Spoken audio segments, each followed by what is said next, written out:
5.16 군사정변은 1961년 5월 16일 새벽 박정희 소장을 중심으로 뜻을 같이 하는 일단의 군인들이 일으킨 군사 쿠데타입니다. 이는 당시 제2공화국이었던 장면 정부를 무너뜨리고 실질적인 권력을 장악한 사건으로 기록됩니다. 4.19 혁명 이후 불과 1년여 만에 발생했다는 점에서 대한민국 민주주의의 발전에 상당한 후퇴를 가져왔다는 평가를 받습니다.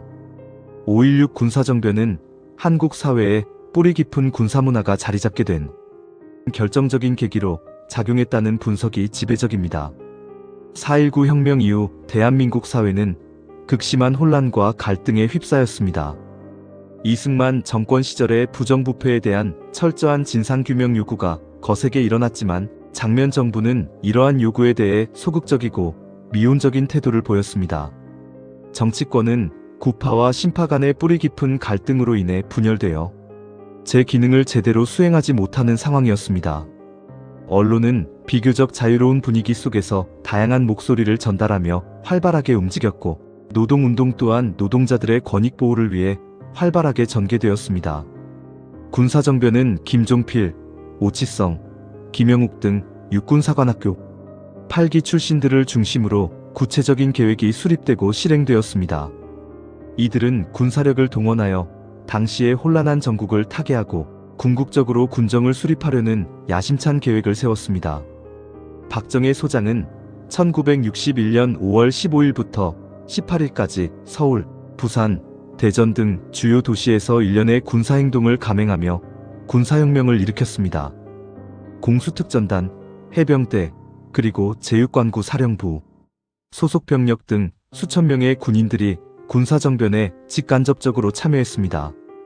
이들은 탱크와 장갑차를 앞세워 주요 정부기관 및 시설을 신속하게 점거하고 사실상 정부의 기능을 마비시켰습니다.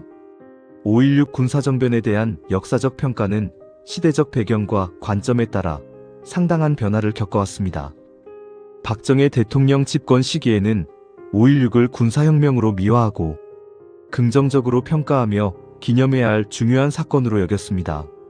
심지어 유신헌법에는 5.16 군사정변의 정신을 계승한다는 내용까지 명시되었습니다.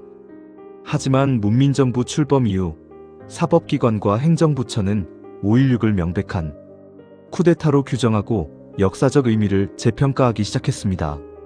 김영삼 정부는 역사 바로 세우기 운동을 적극적으로 추진하면서 5.16을 헌법에 위배되는 군사정변으로 명확하게 규정하고 쿠데타 관련자들을 법에 따라 엄중하게 사법 처리했습니다.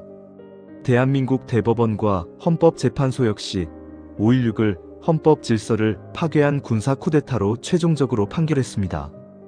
5.16 군사정변의 발생 원인은 복합적이지만 당시 장면 정부의 정치적 무능함과 사회 전반의 혼란을 극복하고 침체된 국가, 경제를 재건한다는 명분하에 군부 세력이 주도적으로 권력을 장악하려는 시도가 가장 큰 원인이었습니다.